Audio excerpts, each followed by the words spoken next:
Welcome to a special program of Arts at 360. We're happy to collaborate with Chance Ensemble on their beautiful and spirited performance of John Muir, University of the Wilderness, produced for broadcast in collaboration with 360 North and in partnership with Princess Cruises.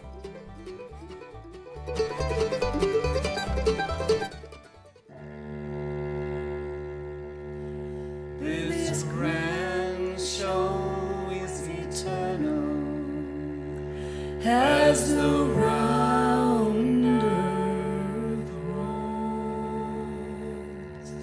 It is always sunrise somewhere, as the round earth rolls.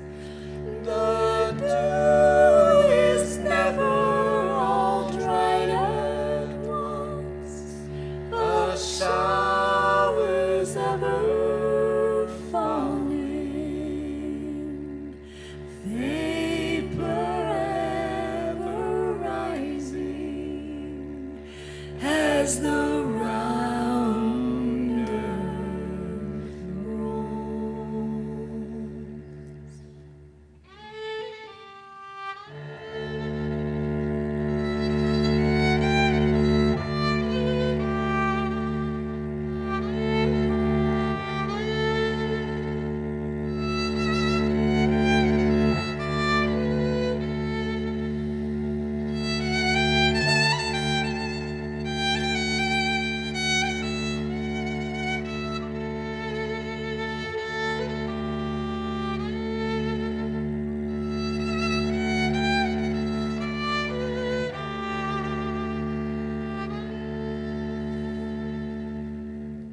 Eternal sunrise, eternal sunset, eternal dawn and gloaming, on seas and continents and islands,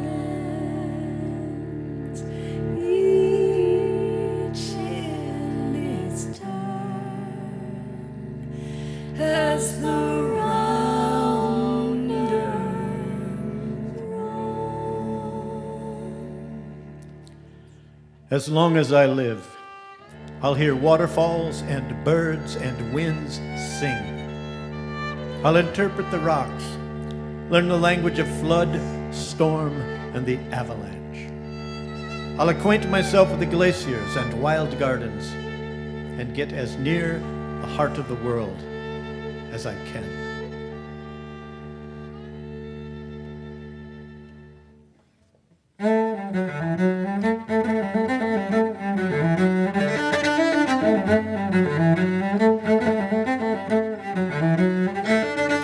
All my life I've been growing fonder and fonder of wild places and wild creatures.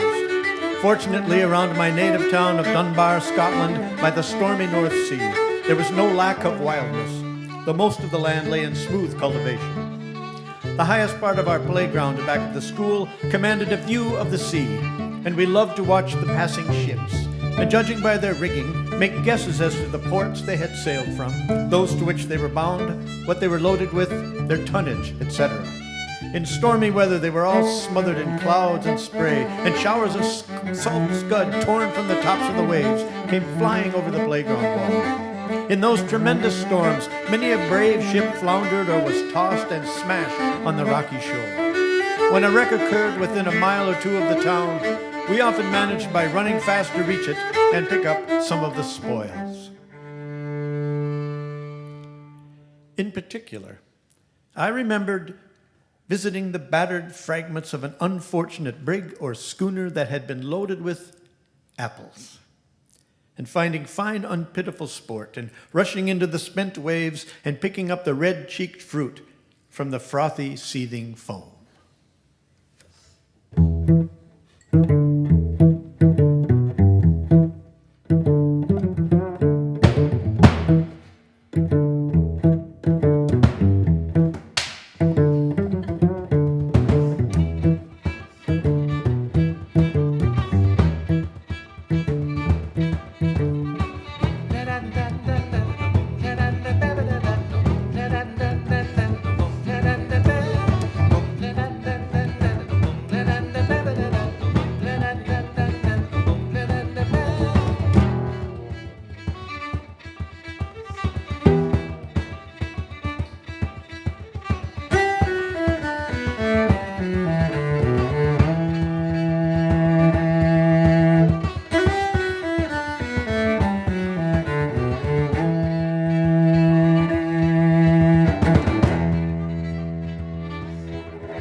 One of our best playgrounds was the famous old Dunbar Castle, to which King Edward fled after his defeat at Bannockburn. It was built more than 1,000 years ago, and though we knew little of its history, we had heard many mysterious stories of the battles fought about its walls, and firmly believed that every bone we found in the ruins belonged to an ancient warrior. We tried to see who could climb highest on the crumbling peaks and crags, and took chances that no cautious mountaineer would try. That I did not fall and finish my rock scrambling in those adventurous boyhood days seems now a reasonable wonder. Among our best games were running, jumping, wrestling, and scrambling. I was so proud of my skill as a climber that when I first heard of hell from a servant girl who loved to tell its horrors and warn us that if we did anything wrong, we would be cast into it, I always insisted that I could climb out of it. I imagined it was only a sooty pit with stone walls like those of the castle, and I felt sure there must be chinks and cracks in the masonry for fingers and toes. Anyhow, the terrors of the horrible place seldom lasted long beyond the telling, for natural faith casts out fear. All our school books were extravagantly illustrated with drawings of every kind of sailing vessel, and every boy owned some sort of craft whittled from a block of wood and trimmed with infinite pains. Sloops, schooners, brigs, and full-rigged ships with their sails and string ropes properly adjusted and named for us by some old sailor. These precious toy craft with lead keels we learned to sail on a pond near the town, with the sails set at the proper angle to the wind. They made fast, straight voyages across the pond to boys on the other side, who readjusted the sails and started them back on the return voyages. Oftentimes, fleets of half a dozen or more were started together in exciting races.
A favorite poem was Southey's poem, The Inchcape Bell, a story of a priest and a pirate.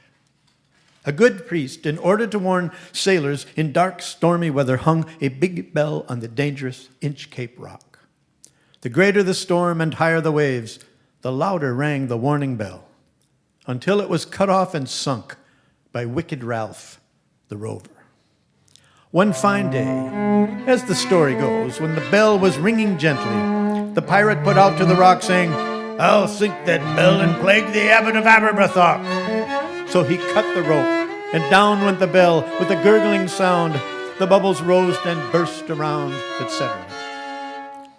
Then Ralph the rover sailed away.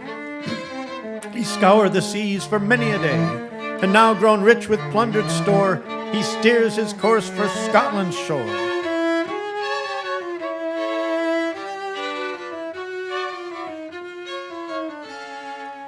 Then came a terrible storm with cloud darkness and night darkness and high roaring waves.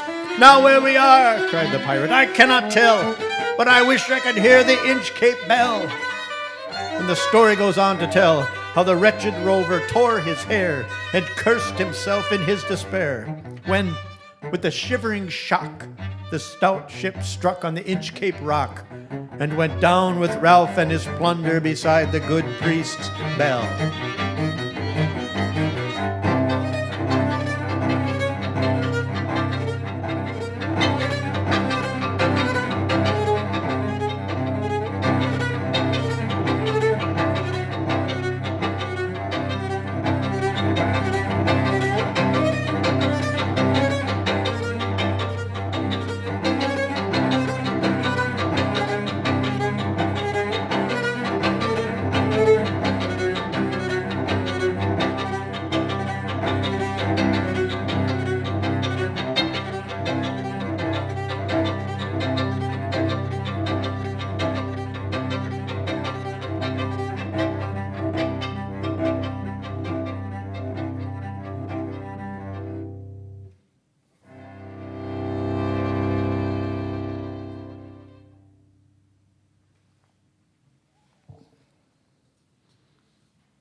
All my life, I've been growing fonder and fonder of wild places and wild creatures.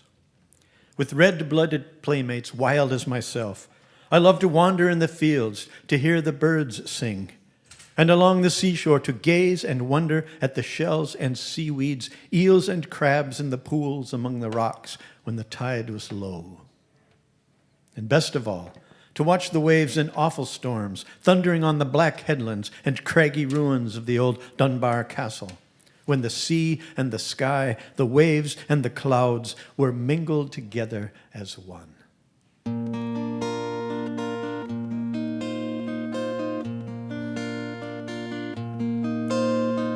We never thought of playing truant. But after I was 5 or 6 years old, I ran away to the seashore or the fields most every Saturday and every day in the school vacations, except Sundays, though solemnly warned that I must play at home in the garden and backyard, lest I should learn to think bad thoughts and say bad words. All in vain. In spite of the sure, sore punishments that followed like shadows, the natural inherited wildness in our blood ran true on its glorious course, as invincible and unstoppable as stars. Oh, the blessed enchantment of those Saturday runaways in the prime of spring. Those were my first excursions, the beginnings of lifelong wanderings. I was raised on the holy ground, a running child in fields of clover. I was living in the grandeur of my father's land. Oh,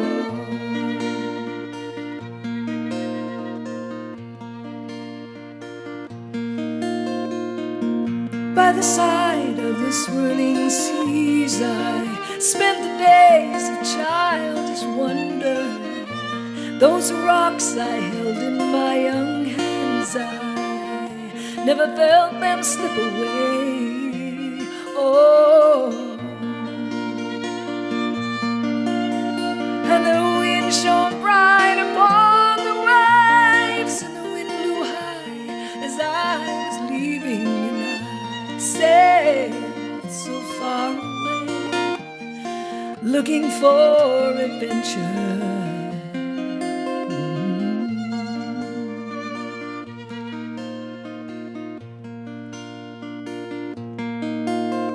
But I would not stay where the city streets proclaim so loudly man's endeavor, though music is a pretty thing in fine company.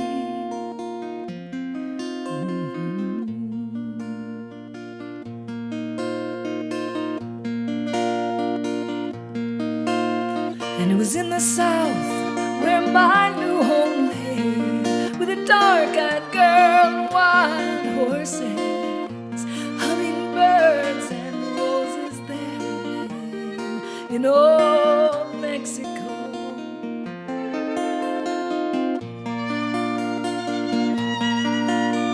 And that wilderness took my breath away under a sun that never falters. Man has to find his way where no one ever goes.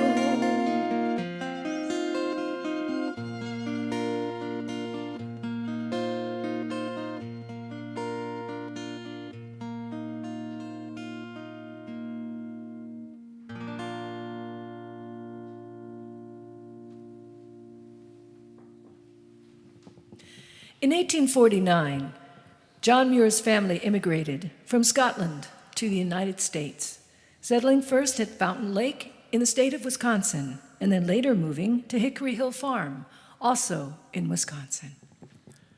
One night in 1849, when I was 10 years old, my father came in with the most wonderful, glorious news wild boys ever heard. Bairns, you need to learn your lessons the nicht, for we're going to America in the morning.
America.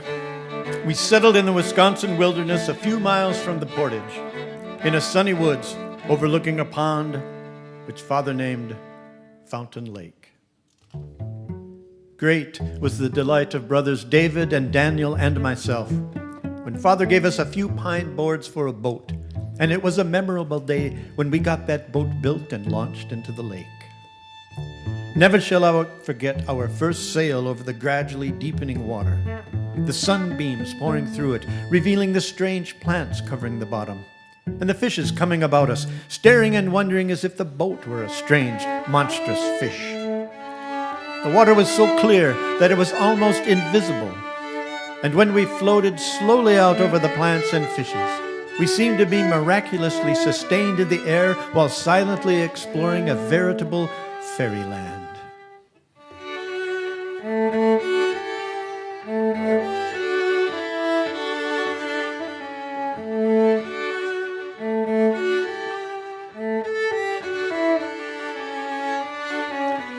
Our beautiful lake, named Fountain Lake by Father, but Muir's Lake by the neighbors, is one of the many small glacier lakes that adorn the Wisconsin landscapes.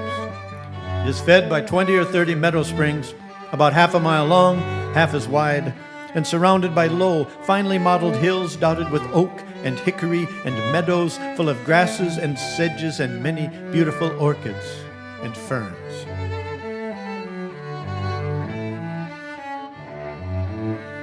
First, there is a zone of green, shining rushes, and just beyond the rushes, a zone of white and orange water lilies, 50 or 60 feet wide, forming a magnificent border. On bright days, when the lake was rippled by a breeze, the lilies and sun-spangled danced together in radiant beauty, and it became difficult to discriminate between them. On Sundays, after or before chores and sermons and Bible lessons, we drifted about on the lake for hours, especially in lily time, getting finest lessons and sermons from the water and flowers, ducks, fishes, and muskrats. In particular, we took Christ's advice and devoutly considered the lilies, how they grow up in beauty out of gray lime mud and ride gloriously among the breezy sun-spangles.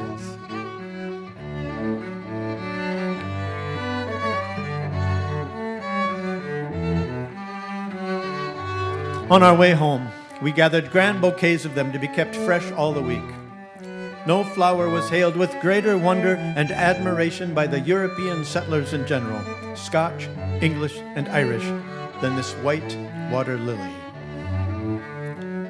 It is a magnificent plant, queen of the inland waters, pure white, 3 or 4 inches in diameter, the most beautiful, sumptuous, and deliciously fragrant of all our Wisconsin flowers. No lily garden in civilization we had ever seen could compare with our lake garden. Of the many advantages of farm life for boys, one of the greatest is the gaining of a real knowledge of animals as fellow mortals, learning to respect them and love them, and even to win some of their love. Never having seen oxen before, we looked at them with the same eager freshness of conception as we did at the wild animals. We worked with them, sympathized with them in their rest and toil and play, and thus learned to know them far better than we should had we been only trained scientific naturalists. We soon learned that each ox and cow and calf had individual character. Old white-faced buck, one of the second yoke of oxen we owned, was a notably sagacious fellow. He seemed to reason sometimes almost like ourselves. In the fall, we fed the cattle lots of pumpkins and had to split them open so that mouthfuls could be readily broken off. But Buck never waited for us to come to his help. The others, when they were hungry and impatient, tried to break through the hard rind with their teeth, but seldom with success if the pumpkin was full grown. Buck never wasted time in this mumbling, slavering way, but crushed them with his head. He went up to the pile, picked out a good one, like a boy choosing an apple or an orange, and rolled it down onto the open ground, deliberately kneeled in front of it, placed his broad, flat brow on top of it, brought his weight hard down, and crushed it. Then quietly arose and went on with his meal in comfort. Some would call this instinct, as if so-called blind instinct must necessarily make an ox stand on its head to break pumpkins when its teeth got sore, or when nobody came with an axe to split them. Another fine ox showed his skill when hungry by opening all the fences that stood in his way to the cornfields. The humanity we found in them came partly through the expression of their eyes when tired, their tones of voices when hungry and calling for food, their patient plodding and pulling in hot weather, their long drawn-out sighing breath when exhausted and suffering like ourselves, and their enjoyment of rest with the same grateful looks as ours. We recognize their kinship also by their yawning like ourselves when sleepy, and evidently enjoying the same peculiar pleasure at the roots of their jaws, by the way they stretched themselves in the morning after a good rest, by learning languages, Scotch, English, Irish, French, Dutch, a smattering of each as required in the faithful servant service they so willingly, wisely rendered, by their intelligent, alert curiosity, manifested in listening to strange sounds, their love of play, the attachments they made, and their mourning, long continued when a companion was killed.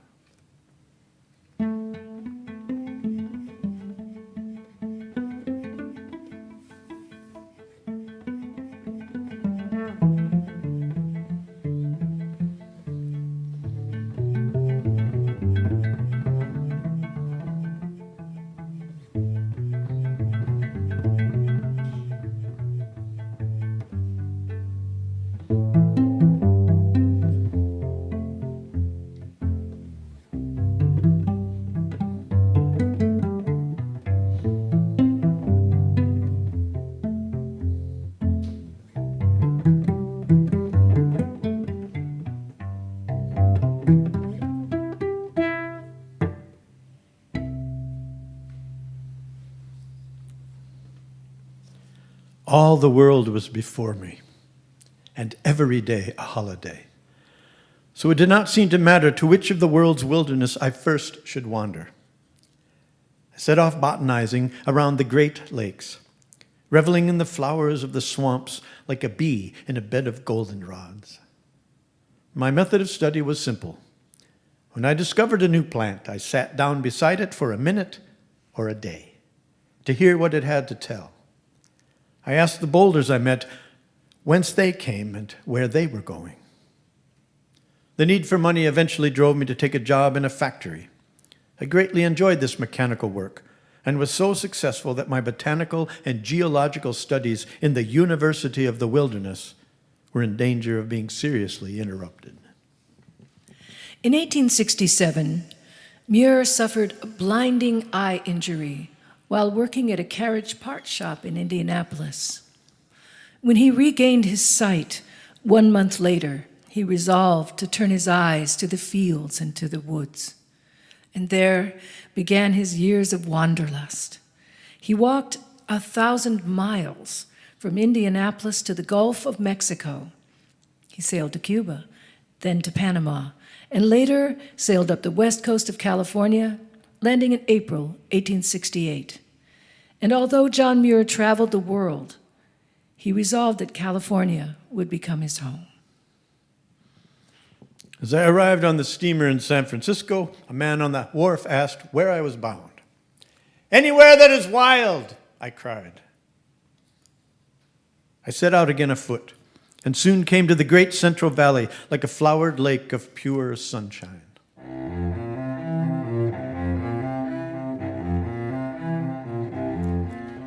Looking eastward from the summit of Pacheco Pass one shining morning, a landscape was displayed that after all my wanderings still appears as the most beautiful I have ever beheld. At my feet lay the great Central Valley of California, level and flowery, like a lake of pure sunshine, 40 or 50 miles wide, 500 miles long, one rich, furred garden of yellow compositae. And from the eastern boundary of this vast golden flower bed rose the mighty Sierra, miles in height, and so gloriously colored and so radiant, it seemed not clothed with light, but wholly composed of it, like the wall of some celestial city. Then it seemed to me that the Sierra should be called not the Nevada or Snowy Range, but the Range of Light. I was a new creature, born again, and truly not until this time was I fairly conscious that I was born at all. Nevermore, thought I, as I strode forward at a faster pace, will I sentimentalize about getting free from the flesh, for it is steeped like a sponge in immortal pleasure.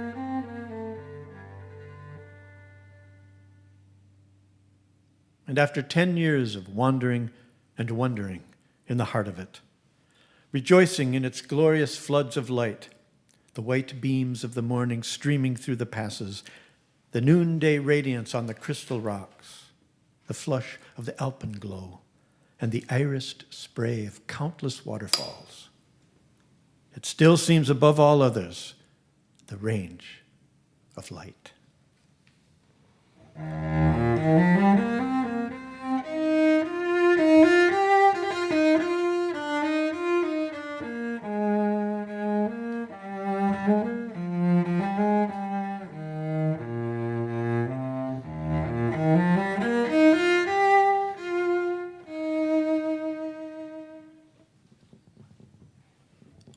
All life woke in the soft and the green and jumped to the cricket's call, stepping aside for the seeds in their time where the leaves fell down in the fall.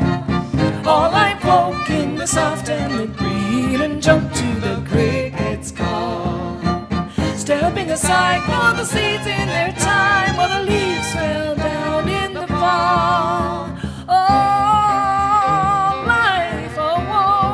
Life awoke, all life awoke, life awoke in the soft and the green. All life woke in the soft and the green and jumped to the cricket's call, stepping aside for the seeds in their time where the leaves fell down in the fall.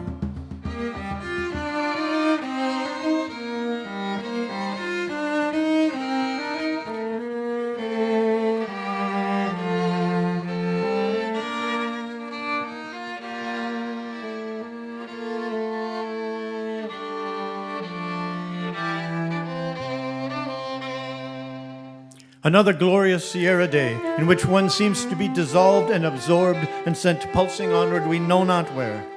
Life seems neither long nor short, and we take no more heed to save time or make haste than do the trees and the stars. This is true freedom, a good practical sort of immortality. Myriadity in the eyes in the trees, for 1,000 years had watched the life at play. Crystal writings on the cliffs were read by all at midday. Few are altogether deaf to the preaching of pine trees. Their sermons on the mountains go to our hearts. And if people in general could be got into the woods, even for once, to hear the trees speak for themselves, all difficulties in the way of forest preservation would vanish.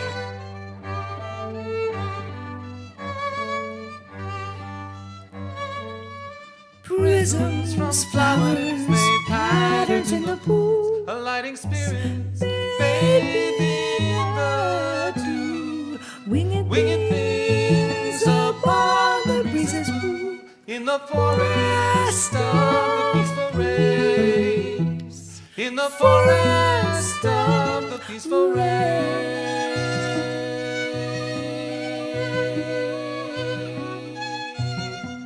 How hard to realize that every camp of men or beast has this glorious starry firmament for a roof.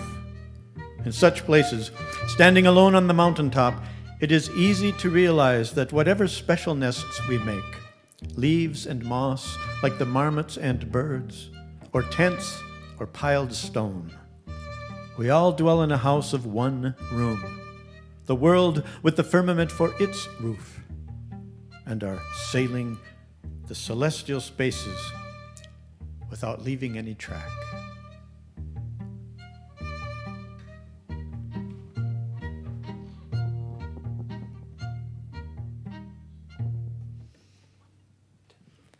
All life woke in the soft and the green and jumped to the cricket's call, stepping aside from the seeds in their time while the leaves fell down in the fall. All life woke in the soft and the green and jumped to the cricket's call, stepping aside from the seeds in their time while the leaves fell down in the fall. All life sang, all life sang, all life awoke, all life sang, all life sang. Life awoke, all life sang, all life sang, all life awoke, all life sang, all life sang. Life awoke.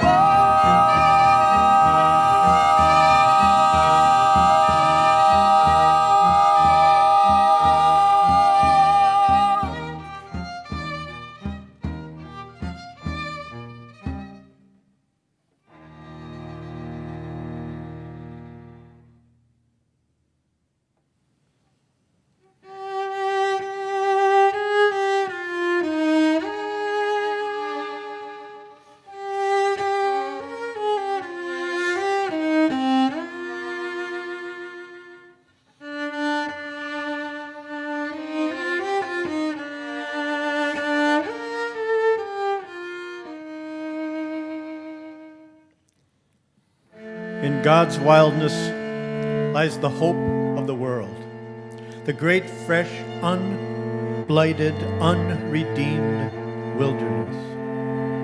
The galling harness of civilization drops off, and wounds heal ere we are aware.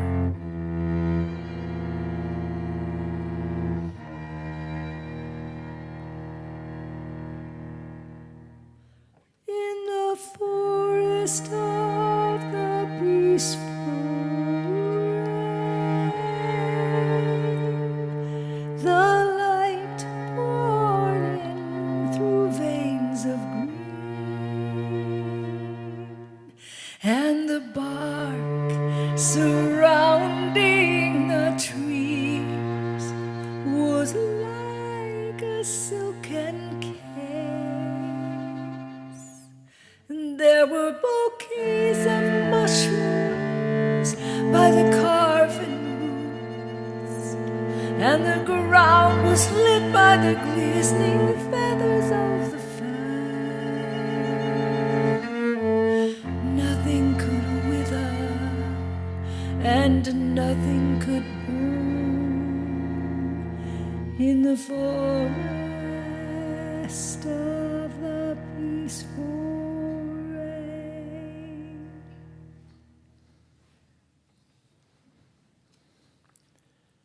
How infinitely superior to our physical senses are those of the mind.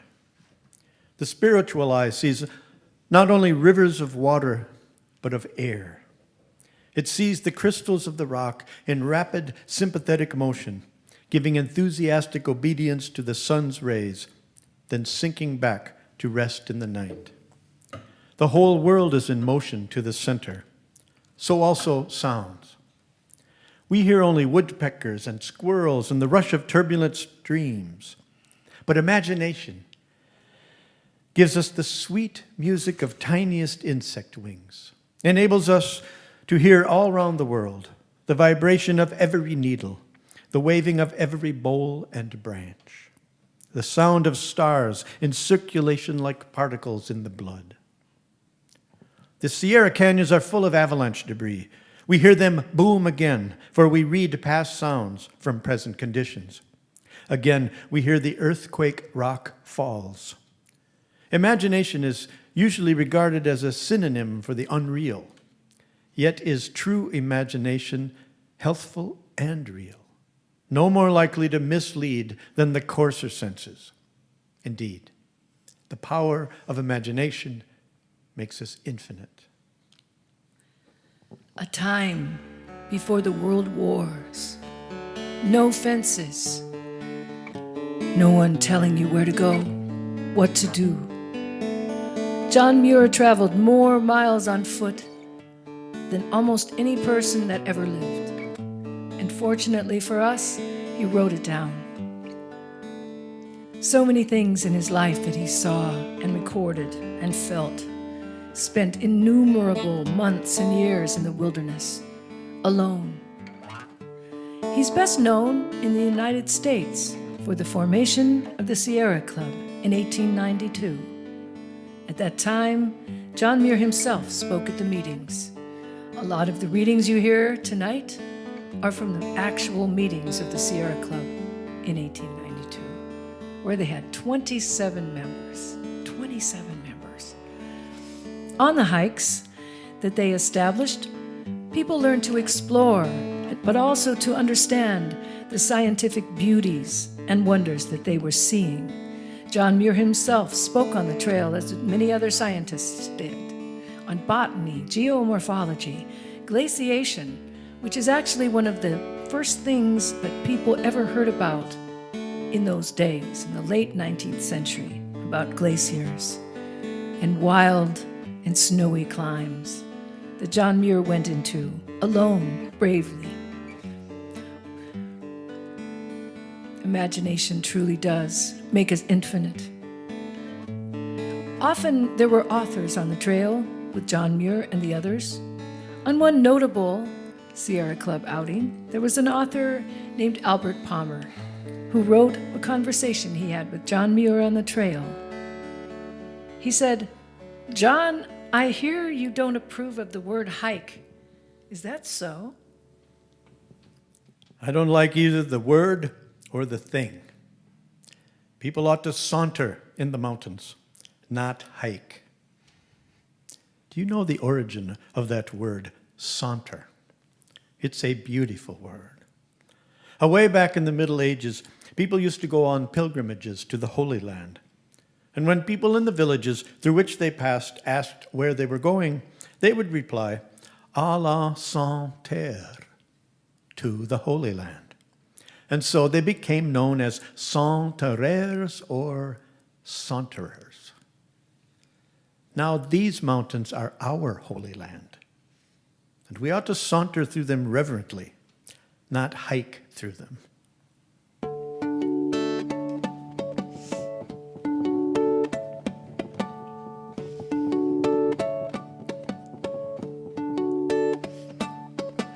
I am the fortunate one.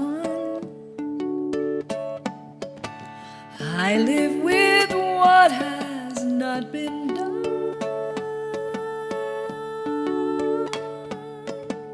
Is this how destiny feels? My heart and my mind, it reels. Summerling, live on to sing of the joy you found differing.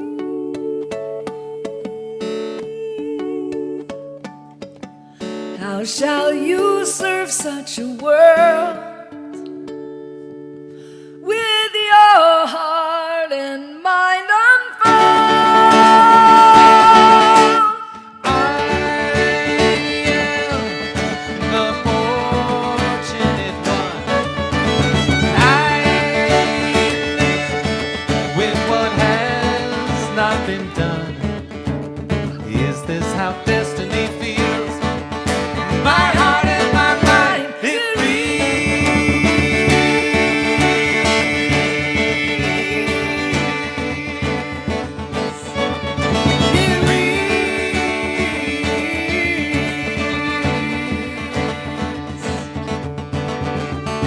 Summerling, live on to sing of the joy you found differing. How shall you serve such a world with your heart and your mind unfurled? A voice with a weary line tried to take the joy that is mine. When the world calls me, will I learn to crawl or know to fly? I am the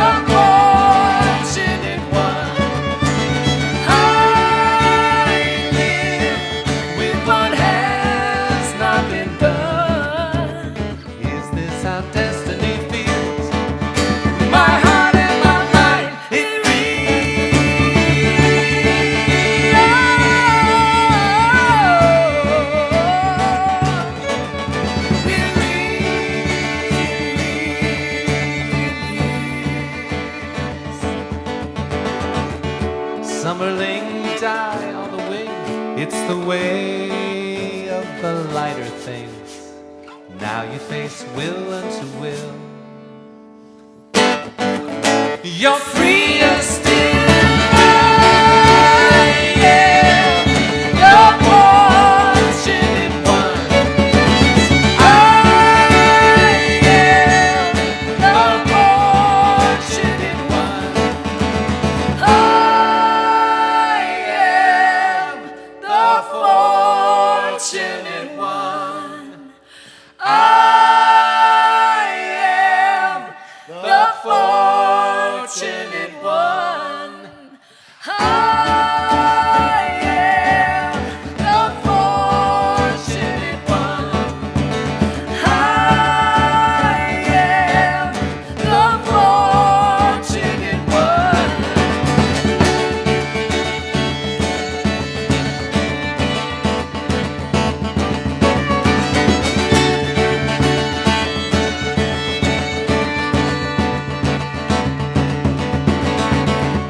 John Muir often went out for many, many, many, many months. Many people did not know he had a family that never knew if he was coming back. There were no GPS units, there were no phones. And often, no one ever knew what he was going to do or when. How did he get the courage to live alone in the wilderness like that? It has often been said that to live without fear, one must first make friends with death. Perhaps for those lucky few who don't fear it, far less courage is necessary. One is constantly reminded of the infinite lavishness and fertility of nature. Inexhaustible abundance amid what seems enormous waste. And yet, when we look into any of her operations that lie within reach of our minds, we learn that no particle of her material is wasted or worn out. It is eternally flowing from use to use, beauty to yet higher beauty. And we soon cease to lament waste and death, and rather rejoice and exult in the imperishable, unspendable wealth of the universe, and faithfully watch and wait for the reappearance of everything that melts and fades and dies about us, feeling sure that its next appearance will be better and more beautiful than the last. The rugged old Norsemen speak of death as heimgang, home-going.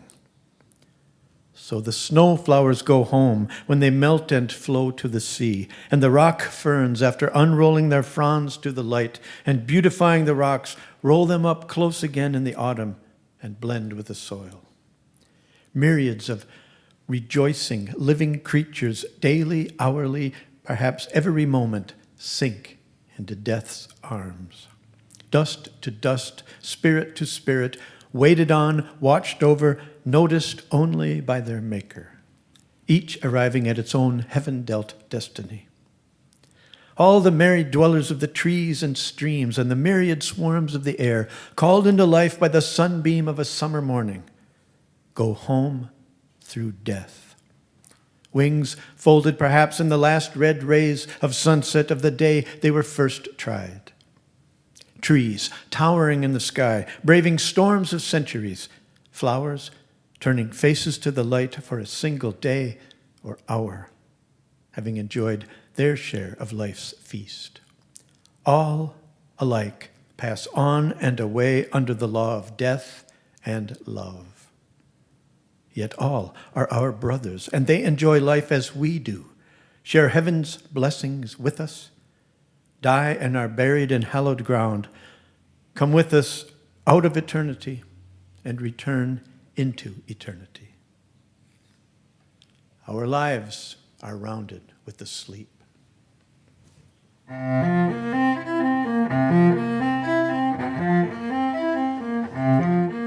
White trout sank to the lower pools, and the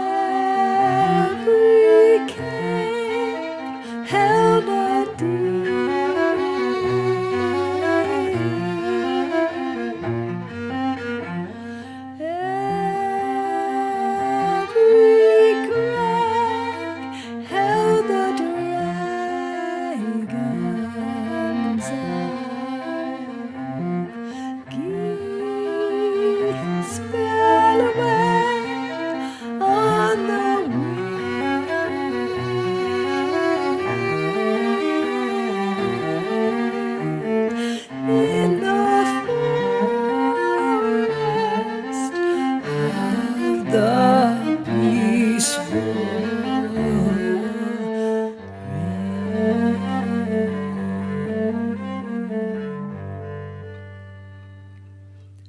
herons clustered, white trout sank to lower pools, mushrooms grew to memories, and geese fell away on the wind. Crags held the dragonfly, caves held the deer, leaves left swiftly for the ground, eyes in the trees closed in sleep. I see winds blow cold and deep.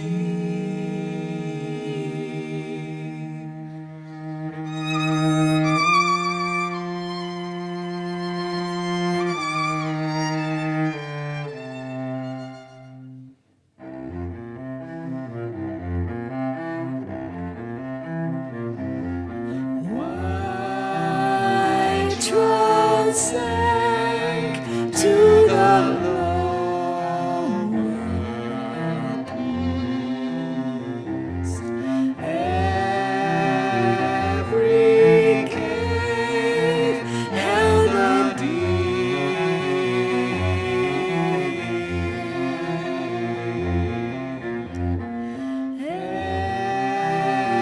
Every crag held the dragon's eye. Geese fell away on the wind.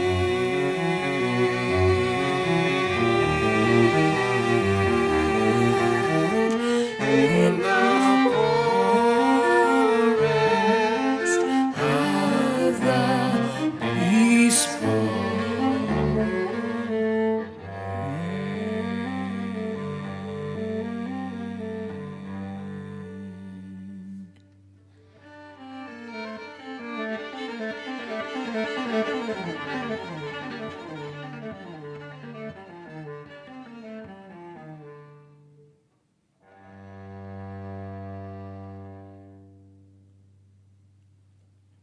Let it be said that the wilderness is not always warm and fuzzy, not always flowers and birds and beauty and warmth. We'd like to share with you an account of a mountain exploration that Muir did with a fellow explorer in 1877. This is excerpted from his article called Snowstorm on Mount Shasta, first published in Harper's New Monthly magazine, September 1877. My last ascent of Shasta was made on the 30th of April, 1875, accompanied by Jerome Fay, a hardy and competent mountaineer, for the purpose of making barometrical observations on the summit. We obtained 2 hours of shallow sleep, mingled with fine glimpses of the keen, starry night. We rose at 2 a.m., warmed a tin cupful of coffee, broiled a slice of frozen venison on the coals, and started for the summit at 3:20 a.m. We will pick up their story from the descent from this mountain and the rigors that ensue. Storm clouds on the mountains. How truly beautiful they are.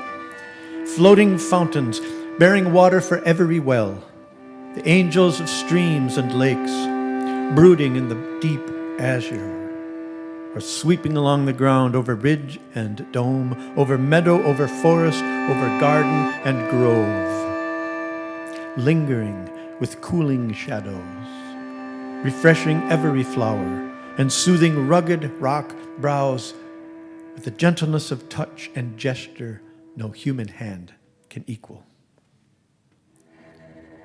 A few minutes after 3 p.m., we began to force our way down the eastern ridge, past the group of hissing fumaroles. The storm at once became inconceivably violent, with scarce a preliminary scowl. The thermometer fell 22 degrees and soon sank below zero. Hail gave place to snow, and darkness came on like night. The wind, rising to the highest pitch of violence, boomed and surged like breakers on a rocky coast. The lightnings flashed amid the desolate crags in terrible accord, their tremendous muffled detonations unrelieved by a single echo, and seeming to come thudding passionately forth from out the very heart of the storm. After passing the hot springs, I halted in the shelter of a lava block to let Jerome, who had fallen a little behind, come up. Here he opened a council and maintained, in opposition to my views, that it was impossible to proceed. The ridge was too dangerous, the snow was blinding, and the frost too intense to be borne. And finally, that even supposing it possible for us to grope our way through the darkness, the wind was sufficiently violent to hurl us bodily over the cliffs, and that our only hope was in wearing away the afternoon and night among the fumaroles, where we should at least avoid freezing. Our discussions ended. Jerome made a dash from behind the lava block and began forcing his way back some 20 or 30 yards to the hot springs against the wind flood, wavering and struggling as if caught in a torrent of water. And after watching in vain for any flaws in the storm that might be urged as a new argument for attempting the descent, I was compelled to follow. "Here," said Jerome as we stood shivering in the midst of the hissing, sputtering fumaroles, "we shall be safe from frost." "Yes," said I, "we can lie in this mud and gravel, hot at least on one side. But how shall we protect our lungs from the acid gases? And how, after our clothing is saturated with melting snow, shall we be able to reach camp without freezing, even after the storm is over? We shall have to await the sunshine, and when will it come?"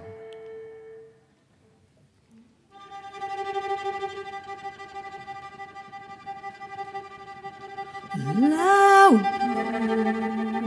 the frosty breezes,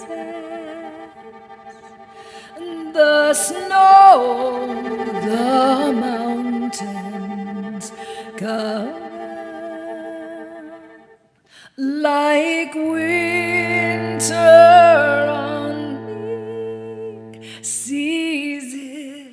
It's my young Highland rover, far wanders nations over. Highland Rover, Highland Rover. Now the frosty breezes, the snow, the mountains like winter on me ceases, since my young Highland rover far wanders nations over. Wherever he goes, wherever he stray, may heaven be his warden. Return him safe to fair stress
We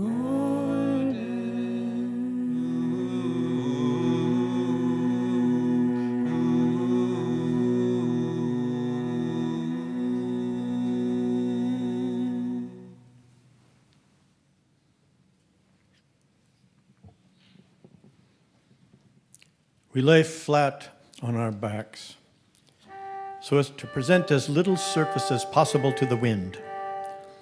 The mealy snow gathered on our breasts, and I did not rise again to my feet for 17 hours. We were glad at first to see the snow drifting into the hollows of our clothing, hoping it would serve to deaden the force of the ice wind. But though soft at first, it soon froze into a stiff, crusty heap, rather augmenting our novel misery. The night wind rushed in wild uproar across the shattered cliffs, piercing us through and through.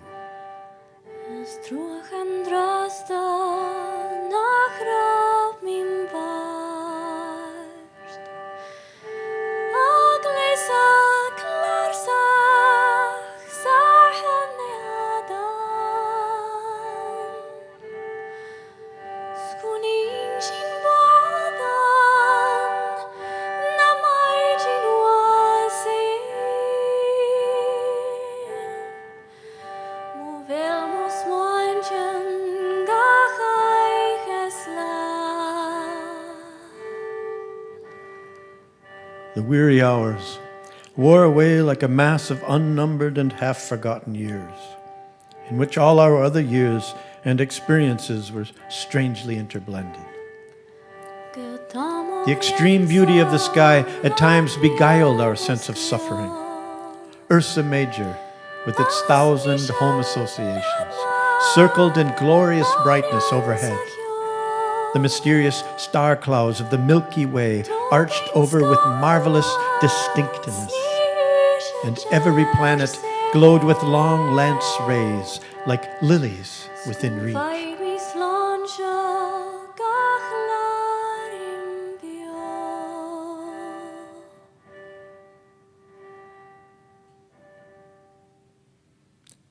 Muir, Jerome would inquire with pitiful faintness, are you suffering much? Yes, I would reply, straining to keep my voice brave. The pains of a Scandinavian hell, at once frozen and burned. But never mind, Jerome. The night will wear away at last, and tomorrow we go a-maying, and what campfires we will make, and what sunbaths we will take. The frost became more and more intense, and we were covered with frozen snow and icicles, as if we had lain cast away beneath all the storms of winter. The extinction of a life seemed a simple thing after being so gradually drained of vitality, and as the time to make an effort to reach camp drew near, we became concerned to know what quantity of strength remained, and whether it would be sufficient to carry us through the miles of cold wind and snow that lay between us and the timber.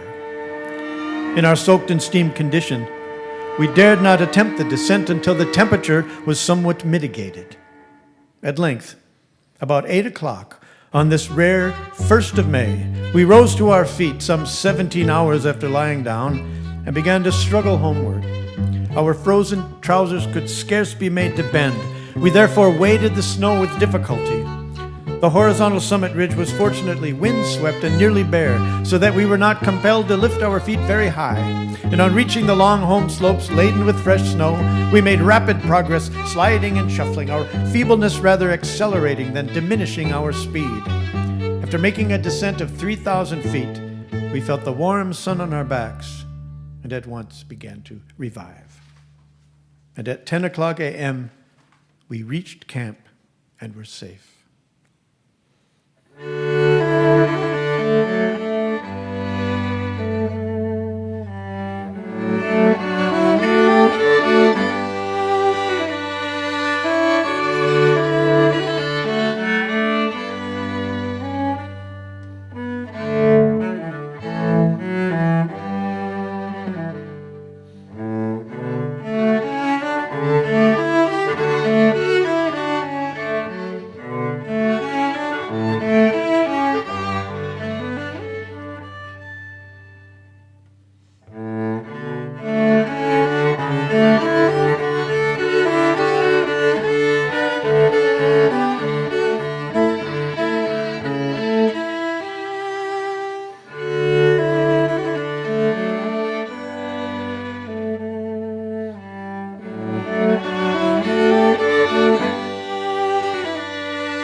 Sleep now, angel, let this day be through.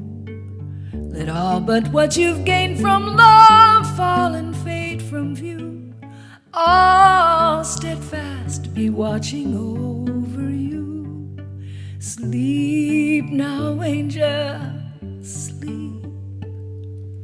Night steps softly now and grants you leave to ride the wings of truer things to all that you believe. Close your eyes on all that day perceives. Sleep now, angel, sleep. Ooh, oh.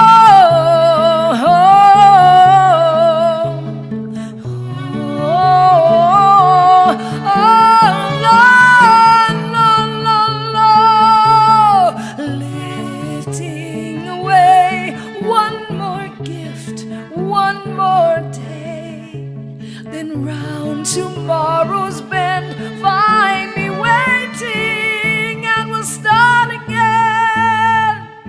So sleep now, angel, as this day has run. Dream of all that still awaits and all that's yet begun. 'Cause it's you and I when all is said and done. Sleep now, angel.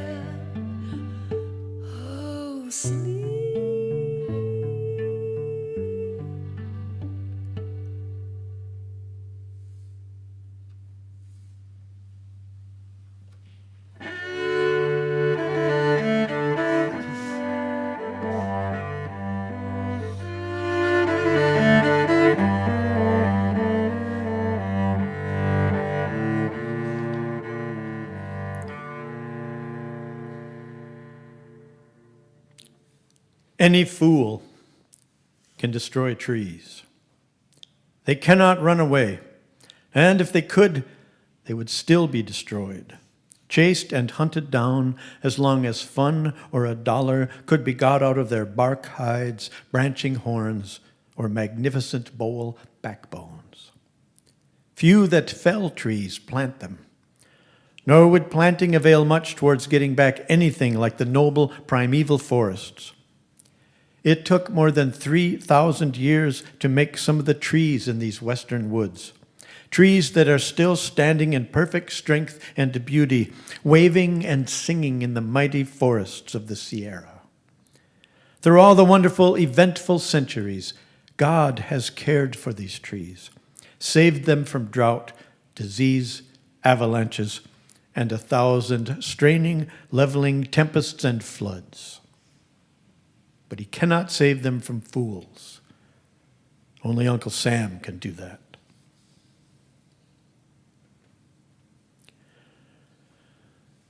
Why should man value himself as more than a small part of the one great unit of creation?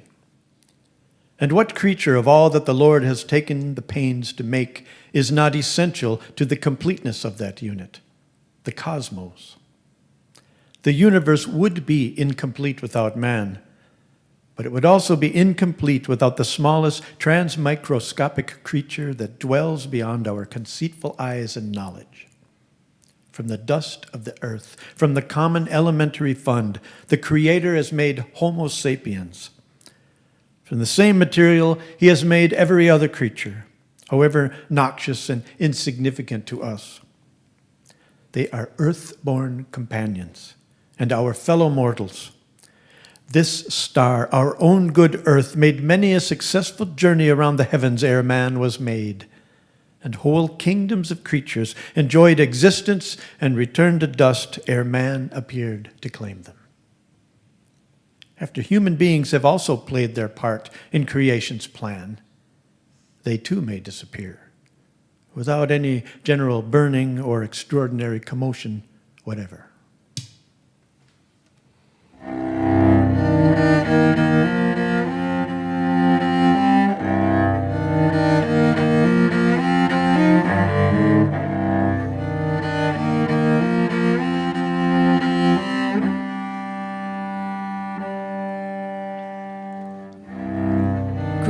crags held the dragon's eye.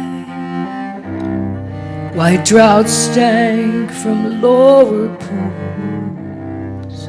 Crystal writings dimmed upon the cliffs, with none to read at midday. These temple destroyers, devotees of ravaging commercialism, seem to have a perfect contempt for nature. And instead of lifting their eyes to the God of the mountains, lift them to the almighty dollar. Damn Hetchy, as well damn for water tanks the people's cathedrals and churches, for no holier temple has ever been consecrated by the heart of man. Most people are on the world, not in it, have no conscious sympathy or relationship to anything about them, undiffused, separate, and rigidly alone like marbles of polished stone, touching but separate.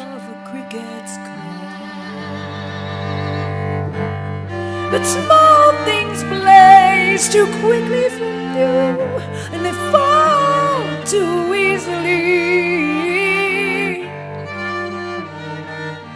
Too quickly are silent. And so bored with the ballet, the viol left the dance one by one as a bee to a hive. Currents of blood on the quartz sea, they took the angry captain's home, past the marble nymphs drowned in the pools, past the boot prints in the sodden, past the dried seas of evenness and God. From the forest of the peaceful.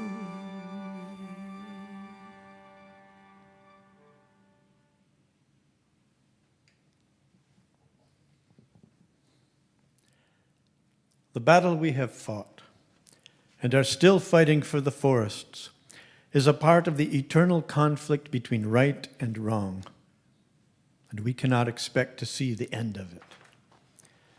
So we must count on watching and striving for these trees, these wild creatures and wild places, and should always be glad to find anything so surely good and noble to strive for.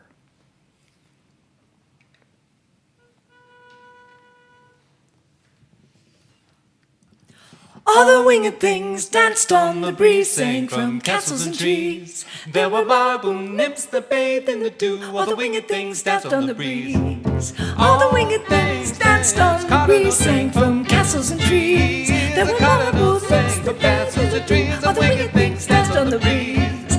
Roses in the hollow, roses in the hollow, roses in the hollow, roses in the hollow.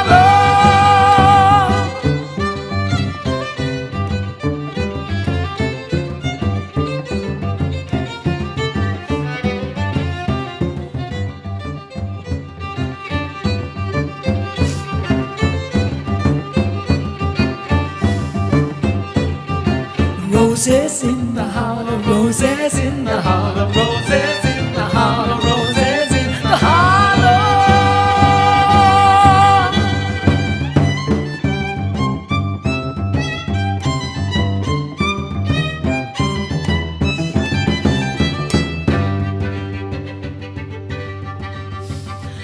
White quartz and columbines,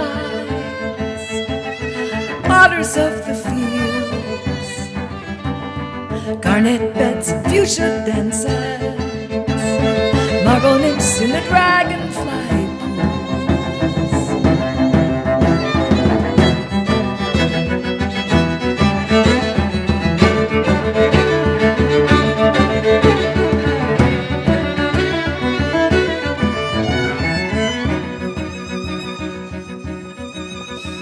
Small pears and egrets,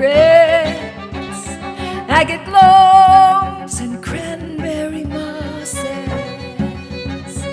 paws and whiskers,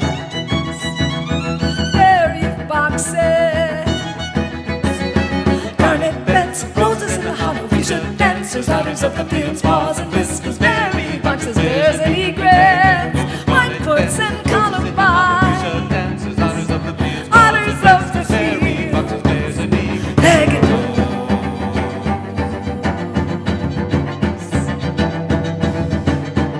All the winged things danced on the breeze, sang from castles and trees. There were marble roofs that bathed in the dew. All the winged things danced on the breeze. All the winged things danced on the breeze, sang from castles and trees. There were marble roofs that bathed in the dew. All the winged things danced on the breeze.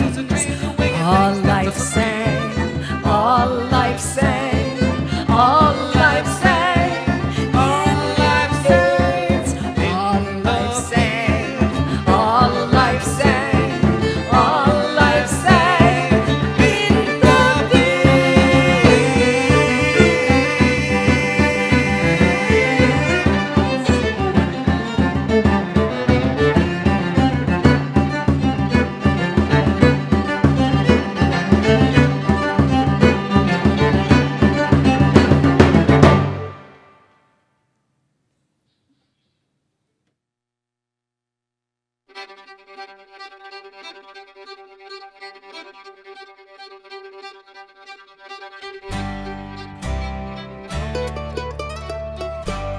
That was Chance Ensemble with their presentation of John Muir, University of the Wilderness, produced for broadcast in collaboration with 360 North in partnership with Princess Cruises.